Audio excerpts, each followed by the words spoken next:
नमस्कार, city post live में आपका स्वागत है। मैं हूं आपके साथ मुकेश कुमार सिंह। बिहार कांग्रेस के प्रभारी कृष्णा अल्लावरू ने सासाराम में एक बड़ा बयान दिया है। सासाराम वही जगह है जहां आगामी 17 तारीख से राहुल गांधी एसआईआर को लेकर के जनता के बीच जाने वाले हैं।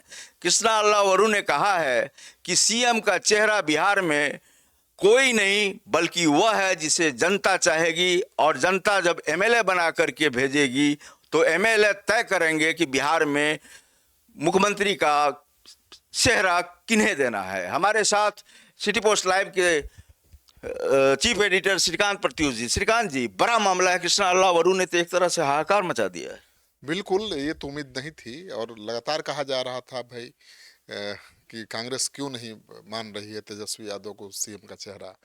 मुकेश सहनी जो बीजेपी में जाने वाले हैं, वो लगातार कह रहे हैं कि तेजस्वी यादव ही मुख्यमंत्री होंगे और वही चेहरा है, उन्हीं के नेतृत्व में चुनाव लड़ा जाएगा। कोऑर्डिनेशन कमेटी के अध्यक्ष भी हैं तेजस्वी यादव। लेकिन कांग्रेस पार्टी अभी तक ये नहीं कह रही है कि तेजस्वी यादव सीएम होंगे। दरअसल कांग्रेस पार्टी को डर है कि अगर हमने तेजस्वी यादव को सीएम बनाकर चुनाव लड़ा तो इसका नुकसान उठाना पड़ सकता है। देखिए, तेजस्वी यादव युवा हैं, रोजगार की बात कर रहे हैं, विकास की बात कर रहे हैं, ठीक है, इसका फायदा भी मिला उनको पिछले चुनाव में। लेकिन सच ये भी है कि उनके कंधे पर अपने माता पिता के जंगल राज का भार भी है। और विपक्ष लगातार ये नैरेटिव सेट करने में जुटा हुआ है कि तेजस्वी यादव आएंगे तो फिर वहीं 1990 वाला दशक का जंगल राज आ जाएगा। तो ये नैरेटिव से निकलने की बाहर तेजस्वी यादव कर रहे हैं, लेकिन पूरी तरह से निकल नहीं पाए हैं। और कांग्रेस पार्टी को इस नैरेटिव से डर लगता है। तो कांग्रेस पार्टी आप देख ही रहे हैं कि एक्शन में है, दिखाई दे रही है एक्शन में। कांग्रेस पार्टी का प्रभारी पहले दिल्ली से पटना आता था तो एयरपोर्ट से सीधे लालू जी के यहाँ माथा टेकता था। ये पहले प्रभारी हैं कृष्णा अल्लावरू, जो सदाकत आश्रम गए, लालू जी से मिलने नहीं गए। और अभी भी तेजस्वी यादव और लालू यादव से बहुत कम ही मुलाकात होती है उनकी। जब बैठक होती है तभी कृष्णा अल्लावरू नजर आते हैं। और कृष्णा अल्लावरू बिहार के प्रभारी हैं और वो कह रहे हैं कि भाई चुनाव के पहले हमारा मुख्यमंत्री का चेहरा कोई होगा ही नहीं। विधायक जो चुनाव जीत कर आएंगे वो तय करेंगे कौन मुख्यमंत्री होगा। तो ये बड़ी बात है। ये तो एक तरह से श्रीकांत जी साफ हो रहा है, क्योंकि आप चेहरा सामने करके नहीं जा रहे हैं चुनावी मैदान में। इसका मतलब है फ्रंट फुट पर खेल रही है कांग्रेस पूरी तरह से। राजीव गांधी का भी अब इधर का बयान देख लीजिए, उससे जाहिर हो रहा है कि कांग्रेस कोई भी जो है रिस्क लेना नहीं चाह रही है, वो अपना दमखम दिखाना देखिए, चाह रही है। राहुल गांधी तो अग्रेसिव हैं ही, तभी तो कांग्रेस यहाँ तेवर दिखा रही है, तल्ख। और कांग्रेस पार्टी के द्वारा चुनाव के पहले तेजस्वी यादव को मुख्यमंत्री का चेहरा घोषित नहीं करना बहुत मायने रखता है। साफ संकेत है कि कांग्रेस पार्टी अब लीड रोल में है। राहुल गांधी के हाथ में, कंट्रोल में है महागठबंधन। पहले क्या होता था, लालू जी के कंट्रोल में महागठबंधन रहता था। लालू जी जो कहते थे वही तय होता था महागठबंधन में। कांग्रेस हंसी खुशी मान लेती थी जो कहते थे लालू जी। जितनी सीटें देती थी मान जाते थे, मान जाती थी कांग्रेस। जिसको उम्मीदवार बनाने के लिए लालू जी कहते थे कांग्रेस बना देती थी। जिसको लड़ाने के लिए कहते थे उसको कांग्रेस लड़ा देती थी। लेकिन पहली बार है ऐसा मौका जब कांग्रेस अपनी शर्तों पर चुनाव लड़ने की तैयारी कर रही है। कांग्रेस पार्टी सीट चुन चुन कर मांग रही है। कांग्रेस पार्टी अब लालू जी के फटे नोट चलाने के मूड में नहीं है।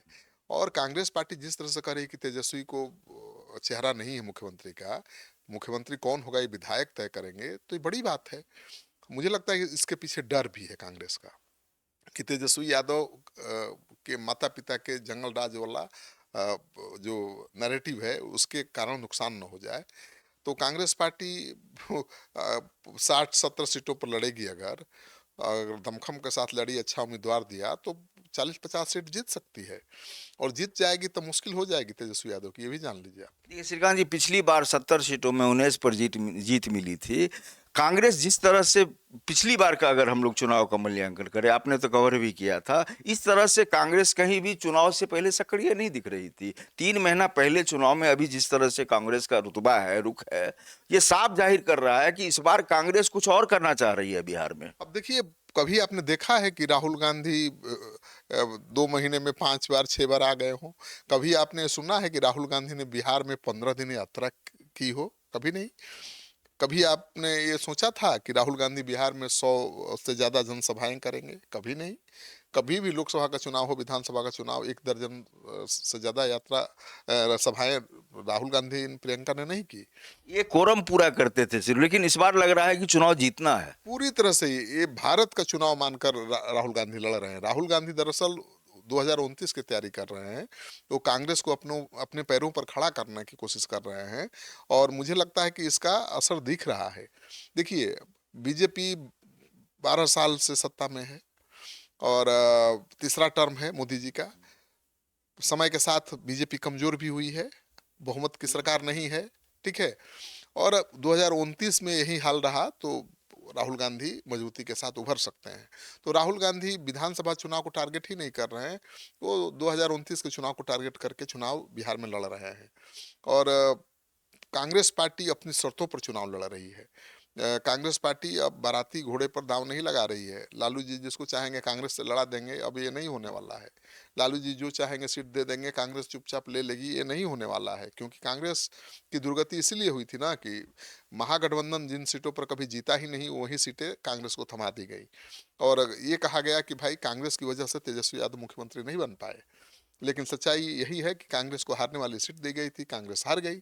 इस बार कांग्रेस पार्टी फूक फूक कर कदम रख रही है। भले 17 सीट मत दीजिए, 60 ही सही, लेकिन जीतने वाली सीट चाहिए। यानी कि जिस तरीके से 60 सीटों पर 70 सीटों पर चुनाव लड़ाया गया था कांग्रेस को, और वह सारी सीटें जो थी वह राजद की पसंद की थी, अपने मन से जहां दे दिया कांग्रेस को दे दिया। लेकिन इस बार मन माफिक सीट मांग रही है कांग्रेस, यह तो बहुत बड़ी बात देखिए, है। कांग्रेस पार्टी तो 45 ऐसी सीटें मांग रही हैं जहां जीत की गारंटी हो, ठीक है। बाकी ऐसी सीटें मांग रही हैं जहां जीत की संभावना हो। जहां जीत की संभावना बिल्कुल नहीं है, कांग्रेस कह रही है कि वैसी सीटों का बंटवारा सभी सहयोगी दलों के बीच में होना चाहिए। तेजस्वी यादव अगर 140 सीट पर लड़ रहे हैं, तो उसी हिसाब से हारने वाली सीटें उनके खाते में जानी चाहिए। कांग्रेस पार्टी अगर 60-70 सीटों पर लड़ रही है, तो उसी हिसाब से हारने वाली सीट उसके खाते में आना चाहिए। और जो भी सहयोगी दल हैं, सबके बीच हारने वाली सीटों का बंटवारा होना चाहिए। केवल तेजस्वी यादव जीतने वाली सीटों पर लड़ेंगे, ये नहीं चलेगा। तो ये पहली बार ऐसा हुआ है। और कृष्णा अलवारू जिस तरह से कह रहे हैं कि नहीं भाई, चुनाव के पहले कोई मुख्यमंत्री का चेहरा नहीं है, विधायक आएंगे तभी तय करेंगे, ये बड़ी बात है। देखिए, सच्चाई तो यही है कि महागठबंधन जीतेगा तो तेजस्वी यादव ही सीएम होंगे।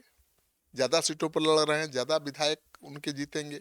हो सकता है कि जब कांग्रेस पार्टी के ज्यादा विधायक जीत जाए और तेजस्वी यादव कम विधायक के साथ आ जाए, तब तो सरकार ही नहीं बनेगी। नहीं तो मुश्किल हो जाएगी ना, बिल्कुल मुश्किल हो जाएगी, सरकार ही नहीं बन पाएगी।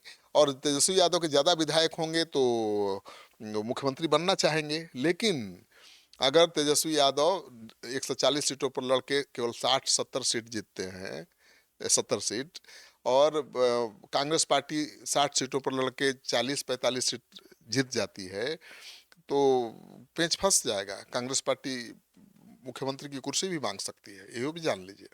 श्रीकांत जी, जिस तरह से सदाकत आश्रम में पहले वीरानगी रहती थी, इस बार सिर्फ चहल पहल नहीं है, बल्कि हमको लग रहा है कि जो कृष्णा अल्लावरू हैं वो तरह तरह की रणनीति भी तैयार कर रहे हैं, और पार्टी के जो नेताओं का जमावड़ा है, हमने तो नहीं देखा था पिछले कई चुनाव में। नहीं, मैं तो 35 साल से कवर कर रहा हूँ। कांग्रेस पार्टी के दफ्तर में ये रौनक और ये उत्साह तो कभी दिखा ही नहीं था।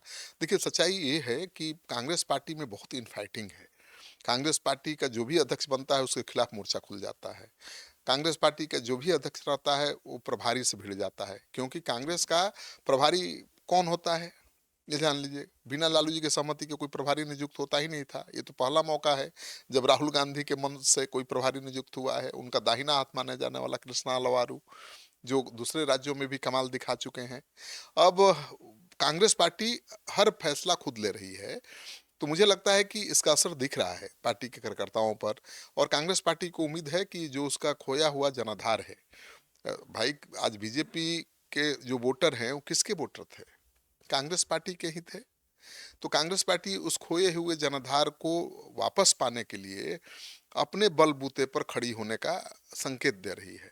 ये मैसेज दे रही है कि भाई हम लालू जी के हिसाब से नहीं चलेंगे।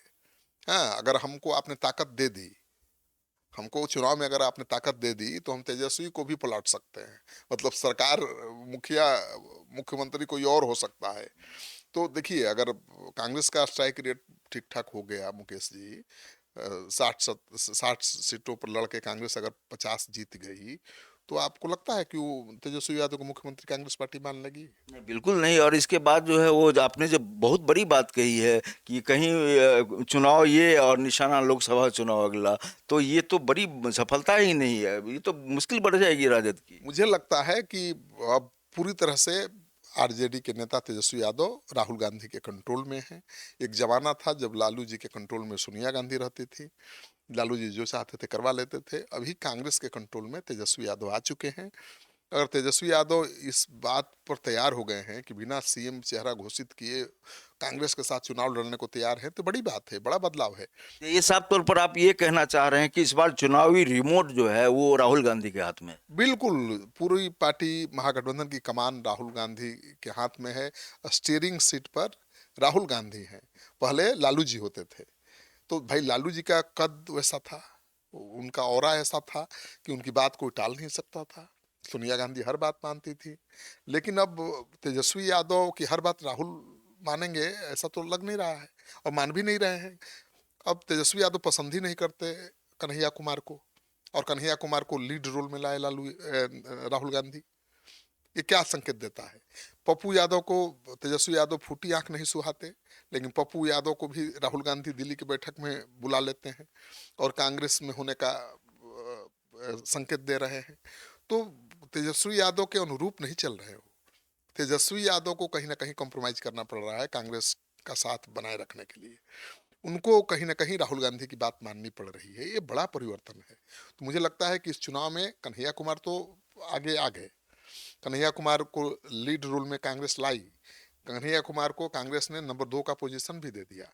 अब पप्पू यादव को भी अहम भूमिका मिल सकती है, क्योंकि पप्पू यादव कोसी सीमांचल के इलाके में अच्छा प्रभाव रखते हैं और महागठबंधन में है तो ज़्यादा कामयाब हो सकते हैं।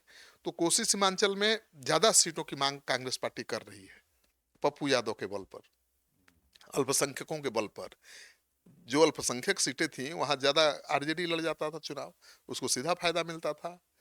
लेकिन इस बार कांग्रेस कह रही कि नहीं, जो अल्पसंख्यक बहुल इलाके हैं वहां हमको भी सीटें ज्यादा चाहिए, क्योंकि वो हमारे भी वोटर हैं और अल्पसंख्यक तो कांग्रेस के ही वोटर हैं। जब कांग्रेस कमजोर पड़ी तो क्षेत्रीय दलों के साथ वो खड़े हो गए बीजेपी को हराने के लिए। लेकिन जैसे ही कांग्रेस मजबूत दिखेगी, कांग्रेस के साथ खड़े नजर आएंगे। और कांग्रेस पार्टी का तरीका बदल गया है राजनीति करने का। अब वो ओबीसी ईबीसी पर ज्यादा जोर है, दलित पर ज्यादा जोर है, आप देख ही रहे हैं। तो राहुल गांधी ने पूरी ताकत झोंक दी है बिहार चुनाव में, और सैकड़ों सभाएं करेंगे इस बार राहुल गांधी। पार्टी तो लड़ेगी केवल 60 सीट पर या 70 सीट पर, लेकिन सभाएं होंगी 100-150 से ज्यादा। कहने का मतलब हुआ कि राजद की सीट भी है जहां है वहां भी जाएंगे राहुल गांधी। जहां राजद की सीट है वहां भी जाएंगे, जहां वाम दलों की सीट है वहां भी जाएंगे। और प्रियंका गांधी भी कमाल दिखाएंगी। तो भाई बहन जहां जाते हैं तो उनका बॉन्डिंग गजब दिखता है भाई। तो राहुल और प्रियंका बिहार में 100-150 सभाएं कर दें तो तस्वीर बदल सकती है। आपने सुना इस पूरे डिबेट को, कृष्णा अल्लावरू ने साफ कर दिया है कि तेजस्वी यादव मुख्यमंत्री का चेहरा बिहार में नहीं है।